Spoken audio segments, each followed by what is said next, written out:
नमस्कार, मैं हूं चित्रा त्रिपाठी। शाम के 5 बजने वाले हैं। ये वक्त है एबीपी न्यूज के नए डिबेट शो महादंगल का। वो महादंगल जिसमें पक्ष और विपक्ष की बात होगी, वो महादंगल जिसमें दिन के सबसे बड़े विषय पर सबसे बड़े पैनल के साथ चर्चा होगी, वो महादंगल जिसमें हर पहलू का जिक्र किया जाएगा, और वो महादंगल जिसमें आपकी यानी हमारे दर्शकों की फिक्र होगी। आज शनिवार के दिन से महादंगल की शुरुआत हो रही है और हफ्ते में 7 दिन इसी समय यानी शाम के 5 बजे आप मेरे साथ नॉन स्टॉप बिना किसी ब्रेक के महादंगल देखेंगे। और मैं पूरी उम्मीद करती हूं कि महादंगल को दर्शकों का ढेर सारा प्यार मिलेगा। आज के महादंगल की शुरुआत यूपी में बुलडोजर एक्शन को लेकर छिड़े संग्राम पर। बहराइच में जिस जगह दुर्गा प्रतिमा विसर्जन के दिन दंगे हुए थे, जहां गोली मारकर रामगोपाल मिश्रा नाम के युवक की हत्या कर दी गई थी, वहां पर अब बुलडोजर चलाने की तैयारी की गई है। 23 घरों और दुकानों को पीडब्ल्यूडी ने नोटिस दिया है, जिसमें कहा गया है कि 3 दिनों के अंदर अवैध निर्माण नहीं हटाया गया तो उन्हें तोड़ दिया जाएगा। जिन घरों को नोटिस दिया गया है उनमें मुख्य आरोपी सरफराज का भी घर शामिल है। वही सरफराज जिस पर रामगोपाल मिश्रा को गोली मारने का आरोप है। फायरिंग के बाद 3 दिनों तक सरफराज भाग रहा था, लेकिन 2 दिन पहले उसे पुलिस ने गिरफ्तार कर लिया। गिरफ्तारी के बाद जब सरफराज और उसके साथी तालिब को हथियार की बरामदगी के लिए ले जाया जा रहा था, तो उसने भागने की कोशिश की, जिस दौरान उसका हाफ एनकाउंटर हुआ। हाफ एनकाउंटर यानी पैर पर गोली, और जिसके बाद यूपी सरकार पर फर्जी एनकाउंटर से लेकर कानून विरोधी काम करने के आरोप लगे। वहीं एक पक्ष ऐसा भी है जो कह रहा है कि सरफराज का एनकाउंटर क्यों नहीं किया गया। इस एनकाउंटर को लेकर राजनीति गर्म ही थी कि अब बुलडोजर एक्शन की तैयारी भी की जा रही है। ऐसे में योगी सरकार की तैयारी की टाइमिंग को लेकर सवाल खड़े किए जा रहे हैं। सवाल यह है कि अगर अवैध निर्माण था तो दंगे में नाम आने के बाद ही कार्रवाई क्यों की जा रही है? पहले क्यों नहीं गिराया गया अवैध निर्माण? इसीलिए हम पूछ रहे हैं कि अवैध कब्जे पर एक्शन या फिर दंगे का रिएक्शन। सवाल यह भी है कि क्या यूपी में 9 सीटों की लड़ाई की वजह से बुलडोजर की कार्रवाई हो रही है? और सवाल यह भी है कि बुलडोजर कार्रवाई का विरोध करने वाले दंगे के आरोपी से हमदर्दी जता रहे हैं। आज के बहस की शुरुआत से पहले महादंगल की यह रिपोर्ट देखिए।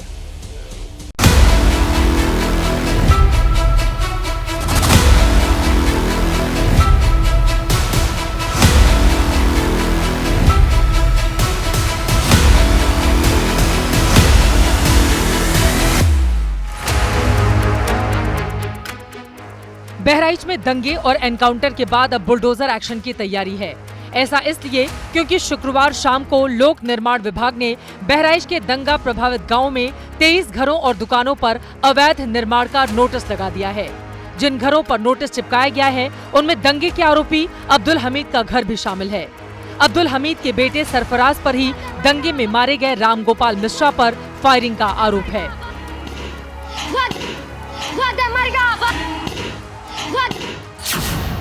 पीडब्ल्यूडी के नोटिस में कहा गया है कि कुंडासर महसी नानपारा जिले की एक प्रमुख सड़क है।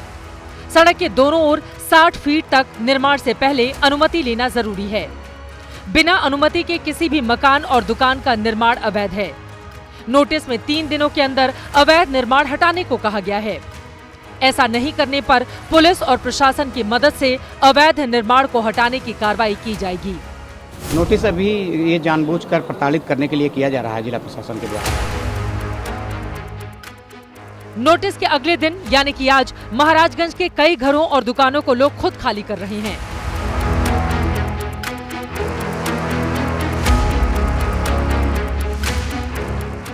वहीं विपक्ष ने कहा है कि बुलडोजर से योगी सरकार डराने का काम कर रही है। जिस प्रदेश से हम लोग आते हैं वहाँ पर बुलडोजर से डराने का काम करते हैं, लेकिन इस बार इरशाद भाई ने बुलडोजर से ही हम लोगों पर फूल बरसाने का काम किया। ये सरकार तो अपनी मनमानी ढंग से जो चाहती है सो करती है। ये सरकार की मनमानी और तानाशाही और एकता प्रतीक है। दंगाइयों की कुटाई, बलवाइयों की ठुकाई समाज के सौहार्द और सुरक्षा की भलाई है। हालांकि पहले भी इस जगह पर अवैध निर्माण हटाने की कोशिश की गई थी और लाल निशान भी लगाए गए थे। ये जो घर है जहाँ पर ये लाल निशान लगा है, ये अब्दुल हमीद के घर के बगल का ही घर है और इस तरीके से इस लेन में कई जगहों पर लाल निशान लगे हैं। इसको लेकर कुछ जगहों पर ये बात की चर्चा हुई कि शायद इन चीज़ों को तोड़ना है या इस तरीके के किसी कारण से लाल निशान लगे हैं कि सड़क चौड़ीकरण को लेकर के ये कुछ लाल निशान जो हैं वो लगाए गए हैं। वैसे तो सुप्रीम कोर्ट के कड़े रुख के बाद यूपी में बुलडोजर की रफ्तार धीमी हो गई, लेकिन अवैध निर्माण हटाने पर सुप्रीम कोर्ट ने भी रोक नहीं लगाई है।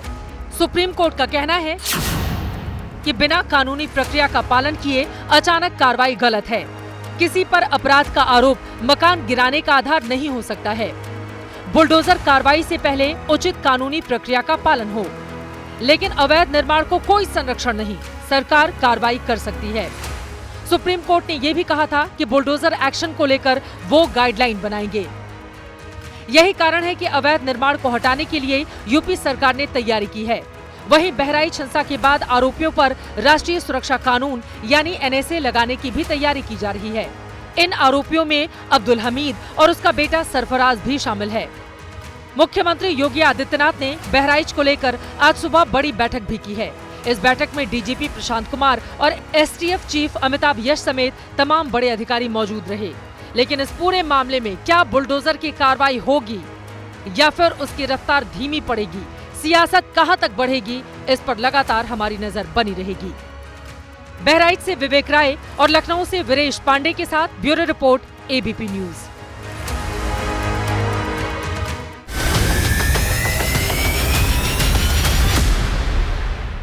अवैध कब्जे पर एक्शन या फिर दंगे का रिएक्शन, कई ऐसे सवाल हैं जिसको लेकर चर्चा की शुरुआत करेंगे। खास मेहमान हमारे साथ जुड़ चुके हैं, उनका परिचय आपसे करवा देती हूं। गौरव भाटिया जी, राष्ट्रीय प्रवक्ता भारतीय जनता पार्टी के हमारे साथ जुड़े हुए हैं। आशुतोष वर्मा जी, प्रवक्ता समाजवादी पार्टी के हमारे साथ मौजूद हैं। वारिस पठान साहब, प्रवक्ता AIMIM के हमारे साथ जुड़ चुके हैं। अरुण राजभर जी, आप प्रवक्ता हैं SB/SP के हमारे साथ मौजूद हैं।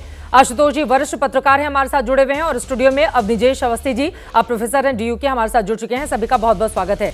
सबसे पहले गौरव भाटिया जी, आपसे ही शुरुआत करते हुए, अब उत्तर प्रदेश में ये जो यूपी सरकार का एक्शन चल रहा है, उसको कहा जा रहा है जो हाफ एनकाउंटर हुआ है उसका हिसाब किताब पूरा कर लेने के लिए बुलडोजर की कार्रवाई करने जा रही है सरकार। और समाजवादी पार्टी आरोप लगा रही है कि इनके पास कुछ है नहीं बताने को, 9 सीटों पर चुनाव है, इस वजह से हिंदू मुसलमान की पॉलिटिक्स लेकर आई है बीजेपी। इस पर क्या है जवाब आपका?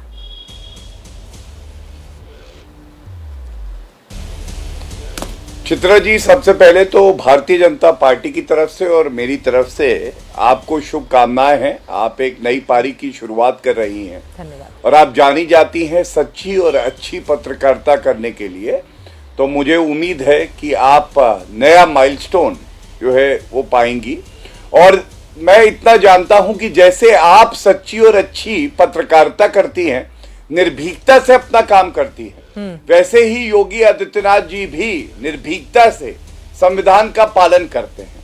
तो मेरे कुछ प्रमुख बिंदु है। सबसे पहला, आप ये बताइए, जब एनकाउंटर होता है और ये जो दरिंदे हैं, जो हार्डेंड क्रिमिनल्स हैं, माफिया हैं, इन पे कार्रवाई होती है, तो दर्द समाजवादी पार्टी और ओवैसी, जिनकी कोई राजनीतिक हैसियत उत्तर प्रदेश में नहीं है, इनको क्यों होता है? क्या वर्दी के जो हमारे सिपाही हैं, जो अपनी जान पे खेल जाते हैं हमें सुरक्षित रखने के लिए, उनके कोई मानवाधिकार नहीं है? उनके कोई घर वाले नहीं हैं? हर बार वर्दी पे सवाल उठा देना, ये किस तरह की राजनीति है? दूसरी बड़ी बात है, चाहे एनकाउंटर हो चाहे बुलडोजर हो, बड़ी जिम्मेदारी से मैं आपको बताता हूं, सर्वोच्च न्यायालय का वो आदेश मेरे पास है, उसमें बिल्कुल स्पष्ट लिखा है, इन्होंने मांग करी कि रोक लगाई जाए। सर्वोच्च न्यायालय ने कहा अगर कोई अवैध निर्माण हुआ है, अतिक्रमण है, तो हम रोक नहीं लगाएंगे। और इस मामले में जो अब्दुल हमीद की हम बात कर रहे हैं, मेरे पास वो नोटिस भी है। कुछ बातें बड़ी अहम है। पहली, ये मांगा गया है कि आप तुरंत, अगर आपके पास कोई अनुमति हो तो वो दिखाइए, और अगर अनुमति दिखा देंगे तो अतिक्रमण नहीं माना जाएगा, वो वैध माना जाएगा।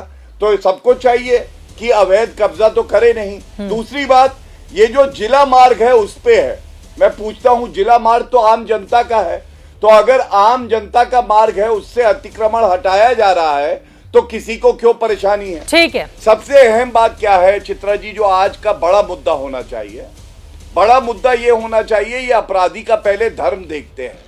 धर्म देखते हैं, अगर मुसलमान निकलता है, इनको लगता है वोट बैंक है, तो चाहे वो घुसपैठिया हो, चाहे आतंकवादी हो, चाहे वो क्रिमिनल हो, उसके पक्ष में खड़े हो जाते हैं। आज तक अखिलेश यादव, जो हमारा भाई मारा गया है राम गोपाल, उसके घर गए हैं कि नहीं गए हैं? आप बताइए, मुख्यमंत्री तो मिले उसके परिवार से। अखिलेश यादव नहीं मिले। ठीक है, मैं यही जवाब ले दर्शाता है लेती हूँ। इनकी तुष्टीकरण की राजनीति। आशुतोष वर्मा जी, क्या समाजवादी पार्टी तुष्टीकरण की पॉलिटिक्स कर रही है? और देखिए, एक तरफ बुलडोजर की कार्रवाई, लेकिन वहीं दूसरी तरफ अगर अवैध निर्माण है जैसा कि बीजेपी और प्रशासन दावा कर रहा है, उस पर कोई कार्रवाई हो रही है, बाकायदा 3 दिनों का समय दिया गया है, नोटिस जारी किया गया है, तो फिर उसको लेकर इतनी ज्यादा सियासत क्यों? आशुतोष जी। धन्यवाद चित्रा जी, और एक बार आपको भी बहुत बहुत शुभकामनाएं नई पारी के लिए। चित्रा जी, कार्रवाई हो रही है, ये शब्द भारतीय जनता पार्टी के प्रवक्ता 7 साल से बोलते हैं। कार्रवाई ये होती है कि जब इतना बड़ा जुलूस, जो धार्मिक जुलूस था, वो अगर निकल रहा है जिसमें सैकड़ों की तादाद में लोग हैं, तो क्या उत्तर प्रदेश पुलिस का प्रशासन और पुलिस को जरा सी भी तनिक हवा नहीं थी कि वहाँ क्या होने जा रहा है? इतने बड़े जुलूस में इतनी बड़ी घटना हो गई और उत्तर प्रदेश की एलआईयू शांत बैठी थी।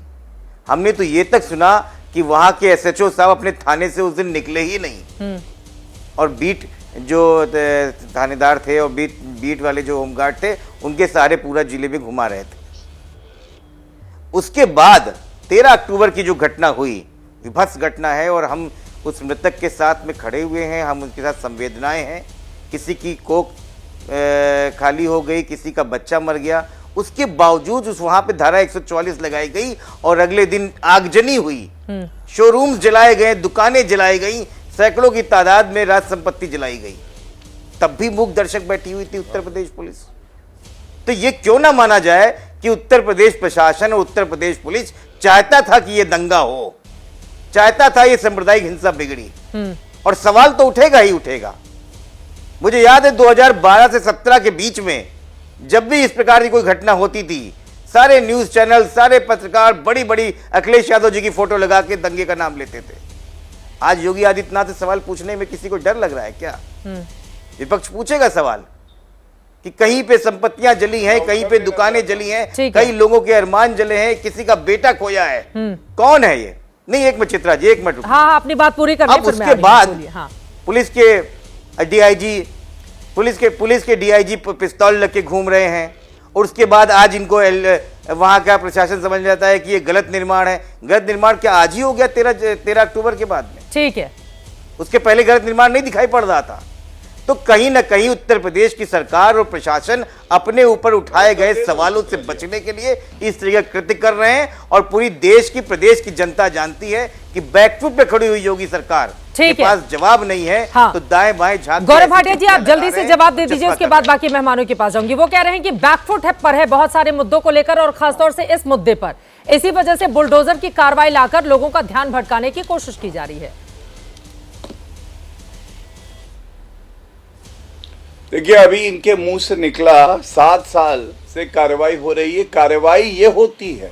नहीं, कार्रवाई तो ये होती है, मुजफ्फरनगर में दंगे हो गए और 65,000 लोग, सर्दी थी, रात में टेंट के नीचे थे और ऋतिक रोशन का डांस सफाई महोत्सव में अखिलेश यादव देख रहे थे। और आपने तुष्टीकरण की बात करी, ये समाजवादी पार्टी का मीडिया सेल का एक दंगा, मैं पढ़ना चाहता हूँ तुष्टीकरण क्या होता है। बीच में ना 2024 बहराइच में रही है। अगर ये बीच में बोले तो अपनी बारी में ठीक है, वो नहीं बोलेंगे। जल्दी से आप अपनी बात 2024। ठीक है आशुतोष जी, प्लीज उनकी बात हो जाए फिर आप बोलिएगा अपनी बारी में जल्दी से। गौरव भाटिया जी, अब मैं बहराइच पे बोलने जा रहा हूं, कृपया करके आशुतोष जी भाग ना जाए, ये सुनिश्चित करिएगा। समाजवादी पार्टी के मीडिया सेल का एक ट्वीट है, बहराइच की पुलिस कप्तान खुद कह रही है कि हिंदू जुलूस मुस्लिम एरिया से गुजर रहा था। चित्रा जी, हम जिस भारत में रहते हैं, यहाँ प्रदेश तो हैं, लेकिन आपने कभी सुना है मुस्लिम एरिया और हिंदू एरिया, और मुस्लिम एरिया से हिंदू जुलूस नहीं जा सकता है? अगर यही परिभाषा लगाएंगे तो फिर कई मुसलमान जा ही नहीं सकते हैं, सब जगह पे बहुसंख्यक हिंदू हैं। लेकिन मैं ये कहना चाहता हूं, ये तुष्टीकरण की राजनीति, और आपको दर्द तब होता है जब आतंकी मारा जाता है, जब कोई क्रिमिनल मारा जाता है, लेकिन आपको दर्द तब नहीं होता है जब निर्दोष जो जनता है उसको प्रताड़ित करते हैं आपके अपने नेता जैसे मोहित खान, नवाब सिंह यादव, मंगेश यादव के एनकाउंटर पे झूठा बोल दिया अखिलेश यादव ने। चुनौती देता हूं एक सर्वोच्च न्यायालय का या हाई कोर्ट का जजमेंट दिखाएं कि ठीक है। एनकाउंटर फर्जी है। बहराइच में लोग घर तो खाली कर ही रहे हैं। बड़ी खबर इस वक्त की आपको बता दें, ताजा हाल यह है कि लोग अब खुद ही अपने घर को तोड़ रहे हैं।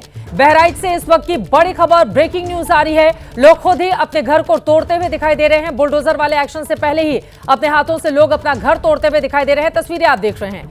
बहराइच के महाराजगंज बाजार इलाके में हड़कंप मचा हुआ है और यहां पर लोग अपने घरों को तोड़कर, क्योंकि उनको पता है बुलडोजर वाली कार्रवाई होनी है, तो लोग यहां पर, अब सवाल यह है कि लोग एक एक ईंट को निकालकर सुरक्षित दूसरी जगह पर ले जाकर क्या घर बनाना चाहते हैं या फिर इसके जरिए कोई बड़ा संदेश देना चाहते हैं। अवनीजेश अवस्थी जी इस वक्त हमारे साथ मौजूद हैं। अवनीजेश जी, देखिए 9 सीटों पर उपचुनाव है, इसी वजह से बुलडोजर वाली कार्रवाई लेकर आई है सरकार, इस तरह के आरोप लग रहे हैं और वो तस्वीरें भी दिखाइए, लोग खुद अपने घरों को तोड़ रहे हैं। चित्रा जी, मुझे तो और लगता इसकी टाइमिंग को लेकर बहुत सारे सवाल पूछे जा रहे हैं। अवनीजेश जी, चित्रा जी, 9 सीटों पर उपचुनाव तो अब 13 नवंबर को है, लेकिन योगी जी के साथ बुलडोजर तो बहुत जब से आए हैं तब से लगा हुआ है। तो ये बताइए कि इस समय इस चुनाव का बुलडोजर की कार्रवाई से क्या संबंध है? यहाँ से लेकर विदेशों तक में बुलडोजर लेके गए हैं। बात बड़ी साफ सी है। आज ये आशुतोष जी कह रहे हैं कि पहले क्यों नहीं था जब बन रहा था। जिसने बनाया, अवैध अतिक्रमण किया, उसकी कोई जिम्मेदारी नहीं है इस देश के नागरिक होने के नाते कि उसने अवैध अतिक्रमण क्यों किया। पुलिस की सारी जिम्मेदारी, शासन प्रशासन की सारी जिम्मेदारी, एक नागरिक की, भारत के नागरिक की इस देश के कानून का पालन करने की कोई जिम्मेदारी नहीं है। आप कह रहे हैं कि पुलिस का LIU क्यों फेल हो गई? मानता हूं, बिल्कुल फेल हुई, लेकिन छत पर पत्थर क्यों इकट्ठे किए जाते हैं? पहले से मालूम था कि यह सब कुछ होगा। वहां पे अभी कहते हैं कि प्रोवोकेशन हो रहा था, ये हो रहा था, पहले से मालूम था कि प्रोवोकेशन होगा। और सिर्फ बहराइच में नहीं हुआ चित्रा जी, ये आप ये बताइए देश के किस प्रदेश के किस शहर में नहीं हुआ? अभी गणपति उत्सव पर लगातार हुआ, रामनवमी पर हुआ, हनुमान जयंती पर होता है, दुर्गा मूर्ति विसर्जन में होता है। फेल्योर भी तो है। नहीं, मैं तो मान रहा हूं ये बात। ताकत का इस्तेमाल पहले से क्यों नहीं करते हैं ताकि शांति व्यवस्था बनी अरे रहे? मैं कह रहा हूं, और बाद में हो जाने पर लाल निशान लगाकर फिर बुलडोजर वाली कार्रवाई शुरू कर दो। नहीं, आप वो तस्वीरें दिखाइए। नहीं अवनीजेश जी, मेरा ये सवाल है, देखिए ये जो तस्वीरें सामने आई हैं, आपको पता है वो व्यक्ति खुद को, जितना मैं समझ पा रही हूँ और मैं उसी हिस्से से आती हूँ, इसलिए शायद मैं ज्यादा बेहतर बता पाने की स्थिति में हूँ, ताकि वो एक एक ईंट, क्योंकि बुलडोजर की कार्रवाई चलेगी तो सारे ईंट सब कुछ खत्म हो जाएगा, कम से कम वो खड़ा ईंट ले जाकर दूसरी जगह कोई घर बना सके।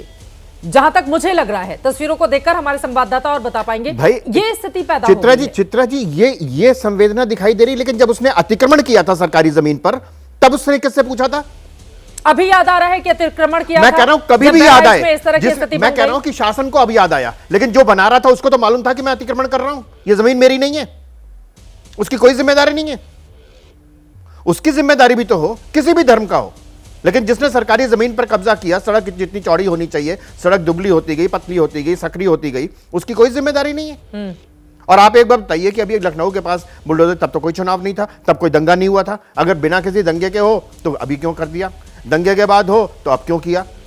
बात बड़ी सीधी सी है। अगर इस देश का नागरिक कानून का पालन नहीं करेगा, आप कह रहे हैं खुद तोड़ रहे हैं, ये तो है हो रहा है उत्तर प्रदेश में, खुद तख्ती टांग के भी आ रहे हैं कि मारना मत, हम सरेंडर कर रहे हैं, खुद अपने आप आ रहे हैं ना। तो कानून का ये डर होना चाहिए, कानून का ये डर है, इस वजह से लोग अपने घरों को तोड़ रहे हैं, आप ये कह रहे हैं। ठीक है, वारिस पठान जी वो कह रहे हैं कि कानून का डर है, तब इस तरह की स्थिति वहां पर बनी हुई है। आप लोग जबरदस्ती इसको हिंदू मुसलमान का रंग क्यों दे रहे हैं? हिंदुओं के घर भी तोड़े जा रहे हैं, ये बोल रहे हैं हिंदुओं के घर भी तो तोड़े जा रहे हैं। देखिए चित्रा जी, सबसे पहले तो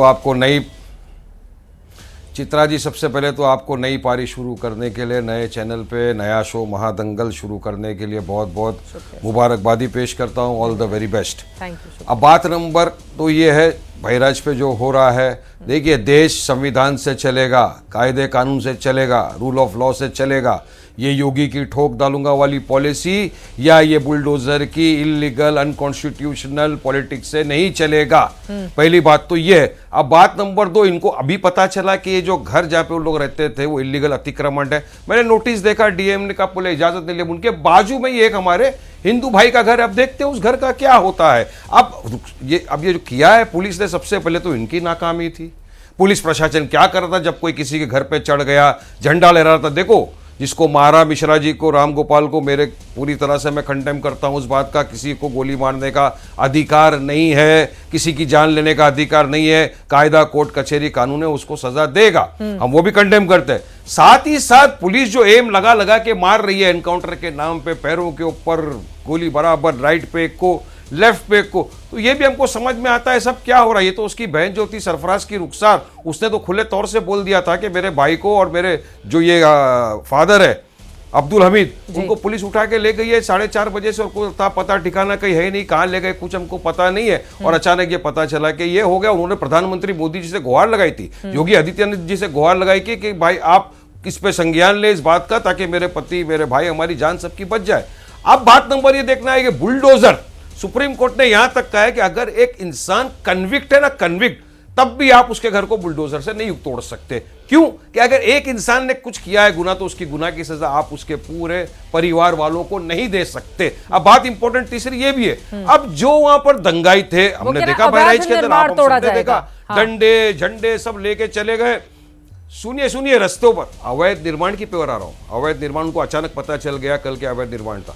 अब जो लोग दंगाई थे, जो डंडे वंडे लेके निकल गए रस्ते पर, उस दिन पेट्रोल पंप आग लगा दी, हॉस्पिटल को जला दिया, शोरूम को जला दिया, हर रिच से दंगा कर दिया वहां पे, उनके खिलाफ एफआईआर हुआ है क्या उनके खिलाफ बुलडोजर चलेगा या नहीं चलेगा? जवाब देना पड़ेगा ये इन लोगों को। क्या खाली बुलडोजर मुसलमानों के घर पे चलेगा? हाँ। क्या गोली सिर्फ मुसलमानों के पैर पे मारी जाएगी? या कायदा कानून संविधान सबके लिए बराबर होता है? बराबरी की बात करो ना, बताओ ना, उनके घर पे भी बुलडोजर चलेगा या नहीं चलेगा? पेट्रोल पंप को, अरे पूरा हॉस्पिटल को जला दिया, शोरूम को पूरा जला दिया, जब उनके घर पे क्या होगा? तो हमारा यही मांगे ना कि अगर आप कार्रवाई कर रहे हो पूरी तरह करो, और जो भी इन्वॉल्व है उसके खिलाफ कानूनी आप एक्शन लो ना। सिर्फ एक समुदाय को टारगेट क्यों किया जाता है? तो आप देख रहे हो कानून व्यवस्था का पूरा हाल बेहाल हो चुका है। ठीक है, अब वो कह रहे हैं कानून व्यवस्था का हाल बेहाल हो चुका है, और चुन चुन कर पुलिस पे अत्याचार कर रही है, नाकामी छिपाने के लिए पुलिस का दुरुपयोग कर रही है राज्य सरकार।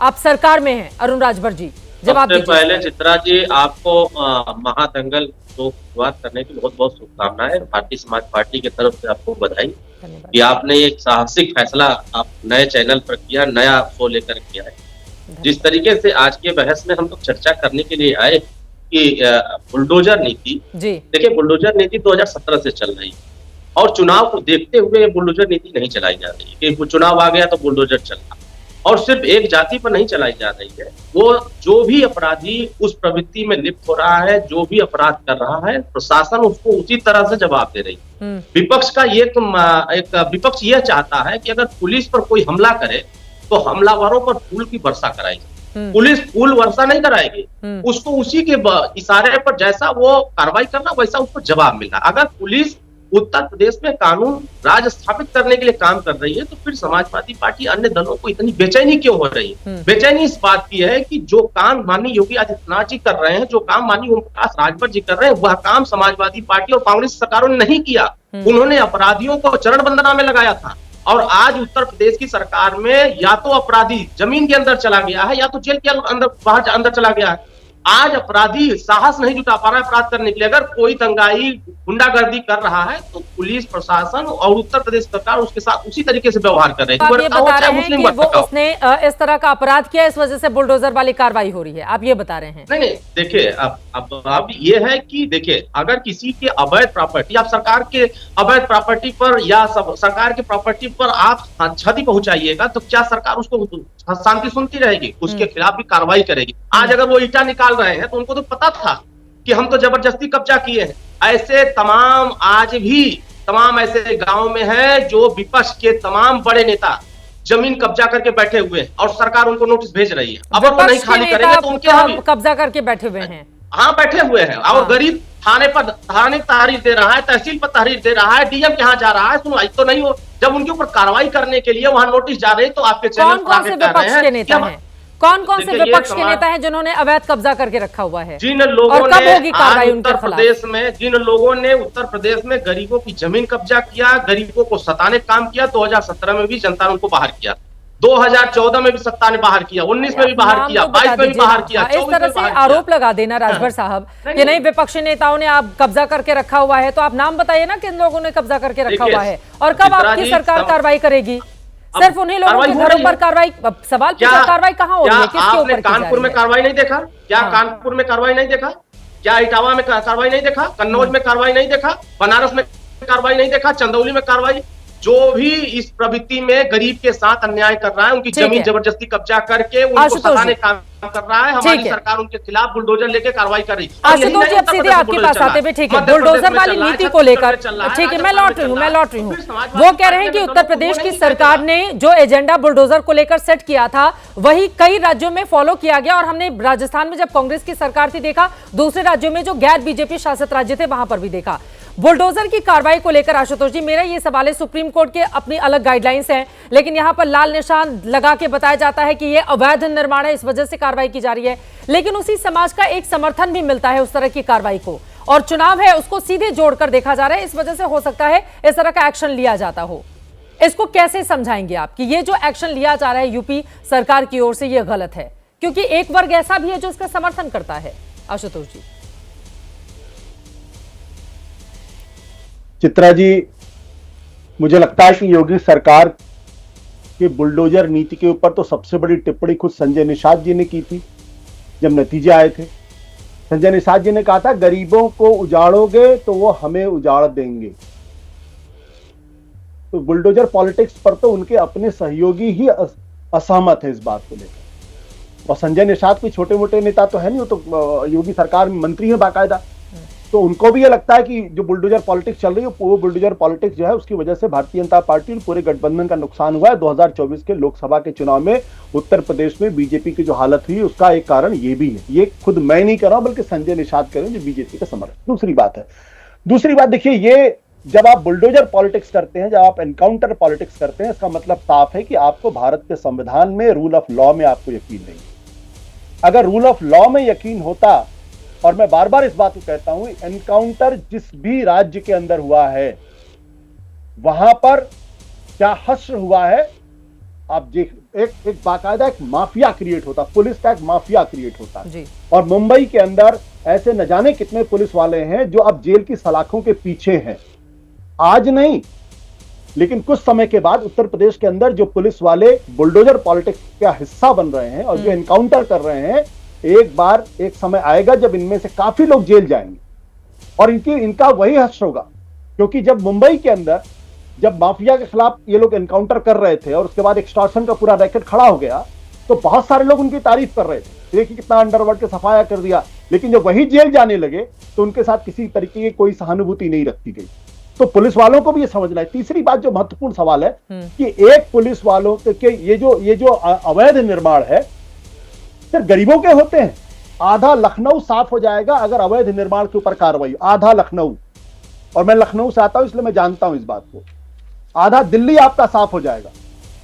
ये लोग जो अचानक जिनको समझ में, जो कानून की बात करने लगते हैं, दरअसल इनको भारत के संविधान में यकीन ही नहीं है, इसलिए बुलडोजर पॉलिटिक्स को जस्टिफाई करेंगे, इसलिए फॉल्स एनकाउंटर को जस्टिफाई करेंगे। अरे अगर सरकार का इकबाल है तो वहां दंगा हुआ कैसे और क्यों हुआ, और आप किसी के घर में घुस जाएंगे, उत्तर दे दूं। हाँ, मैं आ रही हूं, क्या होगा वहां पे? क्या जरूरी है, क्या जरूरी है जब लोगों को जब पुलिस को, प्रशासन को मालूम है कि सेंसिटिव मामला है, तो जरूरी है आप उसी इलाके से अपनी यात्रा निकालें, कहीं और से भी निकल सकती है। अगर निकल जाता तो ये दंगा नहीं होता, उस लड़के की बेचारे की मौत नहीं होती। और आप किसी के घर में घुस रहे हैं, मस्जिदों के सामने खड़े होकर अगर आप प्रोवोकेटिव भाषण देंगे। पिछले दिनों भी एक वीडियो सामने आया जिसमें किस तरीके की गालियां दी जा रही हैं। तो इसका मतलब ये कि या तो प्रशासन की मिलीभगत या प्रशासन चाहता है दंगे हो, दूसरा कोई कारण समझ में नहीं आता है। ठीक है, मैं जवाब अब निजेश आ रही हूँ। बोलिए गौरव भाटिया जी, वो कह रहे हैं दंगे हुए कैसे, पुलिस प्रशासन का अगर इतना इकबाल है वहां पर तो।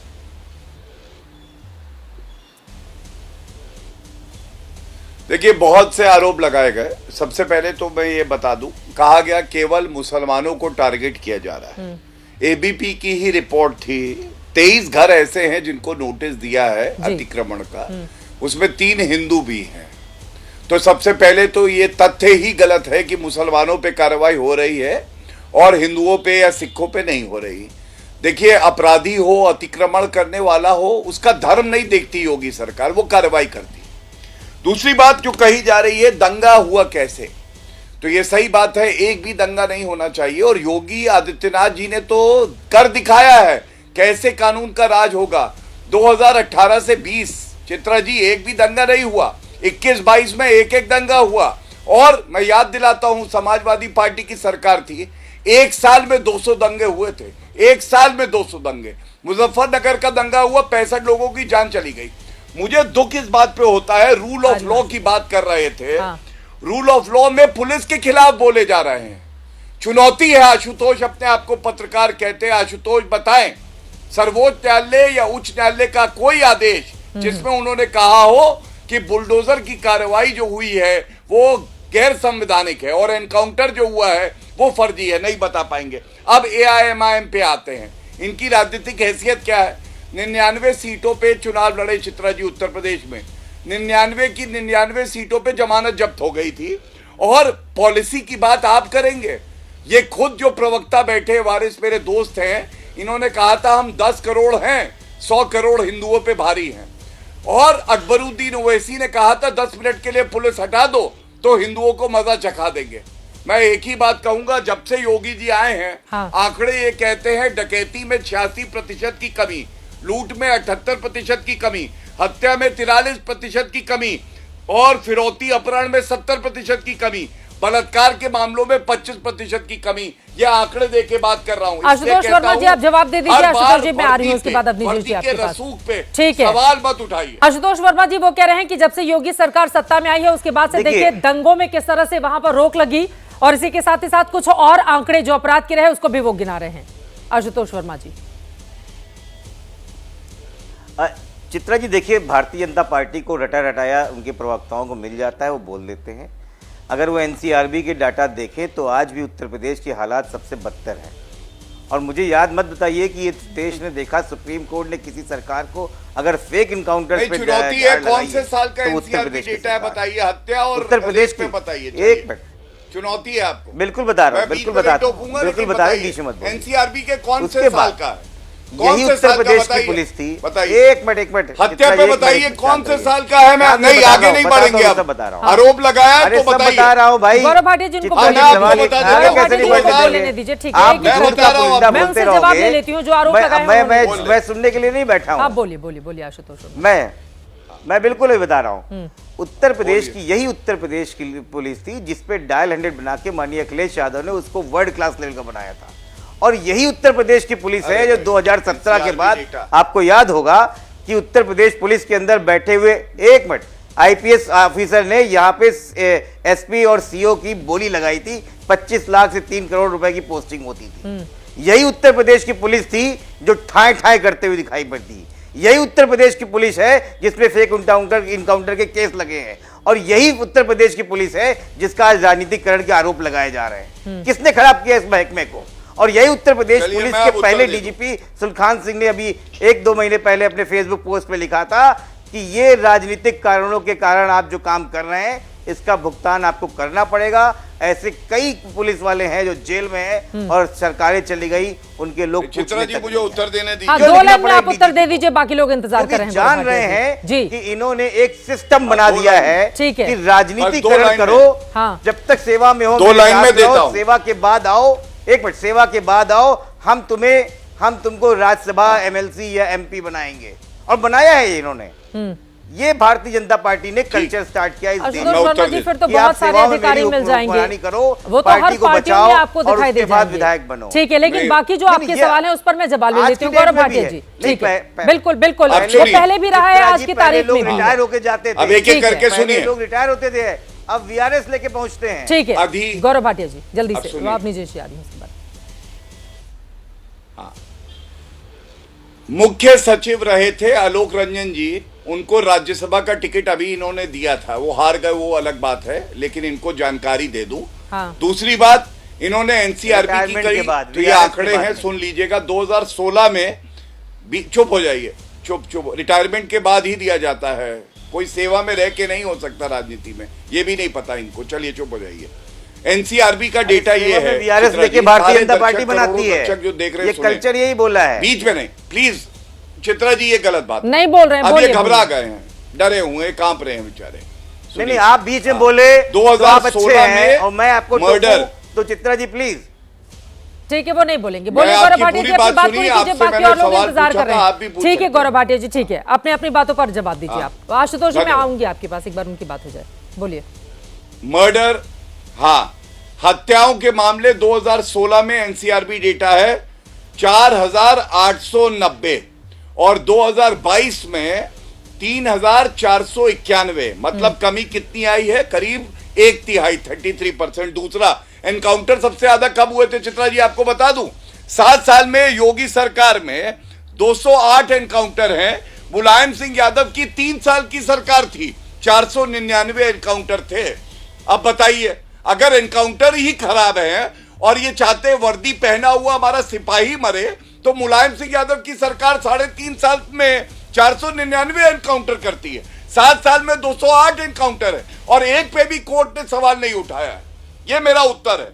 अब सवाल यह है कि एनकाउंटर का इस्तेमाल राजनीतिक पार्टियां अपनी अपनी सहूलियत और अपनी अपनी राजनीति को आगे बढ़ाने के लिए क्यों करती है? वारिस पठान जी, इस पर मैं आपकी टिप्पणी चाहूंगी। और एक और सवाल देखिए, यूपी नगर निगम अधिनियम, यूपी शहरी नियोजन और विकास अधिनियम जैसे अधिनियमों के तहत कानूनी प्रोटोकॉल का पालन करते हुए अगर ये कार्रवाई की जा रही है तो फिर इसमें गलत क्या है? क्योंकि सुप्रीम कोर्ट का बार बार हम जिक्र कर रहे हैं, लेकिन सुप्रीम कोर्ट ने इस बात को लेकर यह कहा है कि अगर अवैध निर्माण है तो उस पर कार्रवाई की जा सकती है।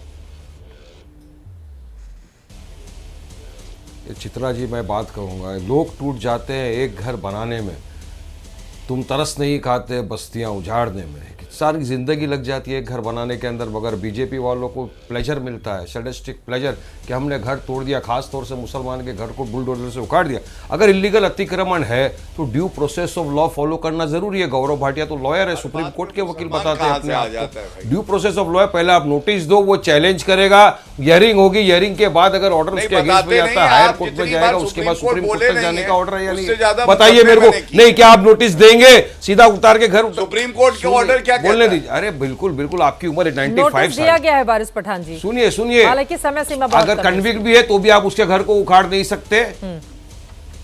सुनिए, सुप्रीम कोर्ट ने कहा अगर एक कन्विक्ट भी है ना तो भी आप उसके घर को बुलडोजर से नहीं तोड़ सकते। इल्लीगल अतिक्रमण अगर है, इल्लीगल है, तो due process of law follow करने में क्या प्रॉब्लम है? और बात नंबर 2, आपने मेरी बात का जवाब नहीं दिया। वो दंगाई जिन्होंने जाके शोर को जला दिया, जिन्होंने जाके घरों को जला दिया, तोड़ फोड़ कर दिया, यही बहराइच में उनको नोटिस दिया आपने? उनके घरों को बुलडोजर से उड़ाने की कोई कार्रवाई तुमने शुरू करी है क्या? उनको कोई एनकाउंटर की बात करी है क्या? उनको उठा के ले गए हैं? उनके ऊपर कितने एफआईआर चले बताइए मेरे को, और मैं बताता हूं आपको बहराइच के अंदर मुसलमानों के ऊपर कितने एफआईआर हुए। तो आप कानून देखिए, संविधान को आप मानते हो नहीं मानते हो मुझे पता नहीं, मैं तो संविधान को मानता हूं। संविधान इक्वलिटी की बात करता है, कानून एकता की बात करता है। अगर आपने एफआईआर एक पक्ष के ऊपर रजिस्टर किया है, दूसरे पक्ष के ऊपर क्यों आपने छोड़ दिया? आप किसी की मस्जिद के पास, मंदिर के पास जाओगे, डीजे बजाओगे जोर जोर से, और उसके बाद आप क्या बोलोगे?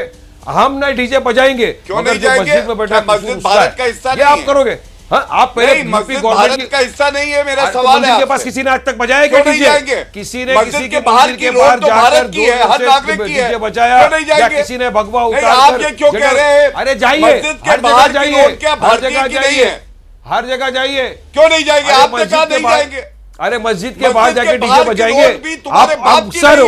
मैं तो चाहूंगा कि यूपी की पुलिस इस बात का संज्ञान ले, सुप्रीम कोर्ट इस बात का संज्ञान ले कि भाजपा के प्रवक्ता बोल रहे कि हम जाएंगे, हम वायलेंस करेंगे, हम डीजे बजाएंगे, माहौल खराब करेंगे। नहीं, माहौल खराब करेंगे। अरे आप तो कॉल फॉर वायलेंस कर रहे हो, आपके ऊपर तो केस होना चाहिए। के लाउड स्पीकर जब सुबह 5 बजे आजान की बात वायलेंस दे रहे हो आप, आपके ऊपर केस बुक होना चाहिए। ओवैसी साहब ने आजान की बात नहीं है, यहाँ पर गीता का क्योंकि उसने भगवा झंडा उठा रखा था, अजान दे सकता है मुसलमान, हमारा हिंदू भाई प्रार्थना कर सकता है, लेकिन आप जाकर वहां पर उकसाएंगे, डीजे बजाएंगे, झंडा निकालेंगे, भगवा झंडा लहराएंगे। क्रिमिनल होता है, आतंकी होता है। आप कर रहे हो आतंकी का आपको सिर्फ नफरत फैलाना है, तो क्रिमिनल है ना? तो एक ही कौम के खिलाफ एफआईआर दूसरे को आपने क्यों बख्श दिया? अपने जवान के साथ खड़े होते हैं।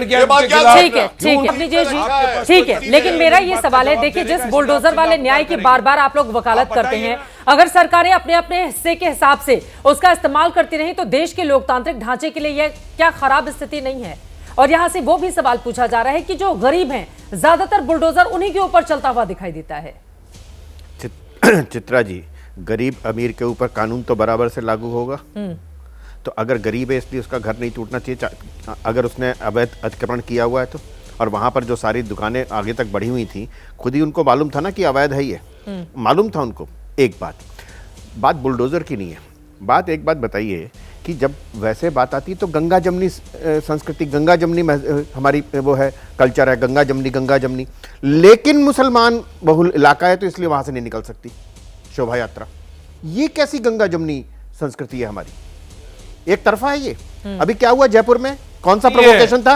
एक सेकंड वारिस भाई आपके बीच में नहीं बोलता हूं मैं। वारिस भाई अभी जयपुर में क्या हुआ? शरद पूर्णिमा के दिन आप भगवा झंडा लहराएंगे तो जाहिर सी बात है कोई ना कोई नहीं ठीक है। अरे मैं बता रहा हूं ना आपको, मैं बता रहा हूं अभी जयपुर में क्या हुआ शरद पूर्णिमा के दिन? आशुतोष जी, खीर जो बनी हुई थी, जो प्रसाद रखा हुआ था, उसमें लात मारी आकर के 8 लोगों को चाकू मारा। क्या प्रोवोकेशन था? लेकिन कोई पूरे देश में उसकी चर्चा नहीं है। इनमें से कोई किसी ने कंडम नहीं किया, कोई वारिस पठान ने नहीं किया कि जिसने ये काम किया उसको मैं भर्त्सना करता हूं। नहीं किया इन्होंने, नहीं किया। क्या प्रोवोकेशन था बताइए ना। वहां पर बड़ौदा में क्या हुआ था? गणपति चुपचाप कर रहे थे, पीछे से आके पत्थर मारा। गरबा में क्या हुआ? पत्थर मारा। दुर्गा मूर्ति विसर्जन में कितने शहरों में ऐसा हुआ कि ऊपर से पत्थर मारे गए? क्या था? ये कब तक चलेगा? दोनों तरफ से होना चाहिए ना। ये क्यों होता है कि जब तक बीजेपी सरकार में रहेगी तब तक? एक जगह किसी ने कहा बीजेपी कि नहीं, सत्ता से हटाएगी तो नफरत अरे खत्म हो बाहर से जाएगी। लोग आए थे, उन्होंने पत्थरबाजी की। जनता ही अरे मैंने कहा चुन रही है ना घर तो वारिस वहीं के पठान थे। हाँ। घर के ऊपर छत पर जब इकट्ठे हुए थे पत्थर, हाँ। तो वो तो घर तो वहीं थे, घर तो बाहर से नहीं आए थे। ये अरे तो आपका ये LIU की जो बार बार बात हो रही है, लोकल इंटेलिजेंस यूनिट करती क्या है उसको पता नहीं रहता? ये तो बड़ा सवाल है ना अब निजेश जी, नहीं, मैं कि तो पत्थर इकट्ठे हो जाते हैं और पता ही नहीं मैं चलता तो है। खुद फिर इस उनका बात के काम लिए क्या कह रहा है? हूं, मैं खुद इस बात के लिए कह रहा हूं कि पत्थर इकट्ठे होते खुद का फेलियर छुपाने अरे के भैया लिए बात सुनो, अरे समाजवादी बात सुनो वारिस भाई, अगर विसर्जन से पहले शोभा यात्रा से पहले डिटेन करना शुरू कर दिया जाए तो कहो जी एक संप्रदाय के साथ हो रहा है। अरे पत्थरबाजी तो वही कर रहे हैं ना, उनको मना करिए ना, पत्थरबाजी की जरूरत नहीं है, गंगा जमनी है। हमें इतने की इजाजत देता है। 2 लाइन में आशुतोष जी राजनीतिक विश्लेषक, उनके पास चलेंगे। 2 लाइन में आशुतोष जी क्लोजिंग कमेंट जल्दी से। वो कह रहे हैं गंगा जमुनी तहजीब की अगर बात हो रही है तो उधर वाले पक्ष को भी इसका ध्यान रखना चाहिए। उनकी बातों पर जवाब आशुतोष जी। आपका ऑडियो म्यूट है। जयपुर में क्या हुआ? आपका ऑडियो म्यूट है। एनसीआरबी का डेटा दिया गया, मैं खाली डेटा पढ़ के बता देता हूं। 2022 में उत्तर प्रदेश में 7,53,675 अपराध हुए हैं, नंबर 1 है। 2021 में 6 लाख हुए। हत्या के मामले में उत्तर प्रदेश नंबर 1 है। गैंगरेप के मामले में उत्तर प्रदेश नंबर 1 है। बलात्कार के मामले में उत्तर प्रदेश है। पूछिए इनसे। अरे आपको मैंने बोला बीच में, मैंने आपको बीच में बोला, मैंने आपको बीच में बोला, प्रदेश की जनसंख्या सबसे मैंने बोला आपको बीच में, कैसे मैंने बीच में बोला। ये राजनीतिक आशुतोष जी विश्लेषक बेवकूफ आदमी को कहीं चुप रहिए, बेवकूफ आदमी बोलिए चुप रहिए। प्लीज आशुतोष जी नहीं, आप झगड़ा नहीं करेंगे स्क्रीन पे। क्योंकि आपने प्लीज ये नहीं बताया कि उत्तर देता है, प्रदेश मुझे की लगता है कि हम जनसंख्या व्यक्तिगत हो 23 जाते करोड़ हैं, एक दूसरे के बीच में नहीं बोलेंगे।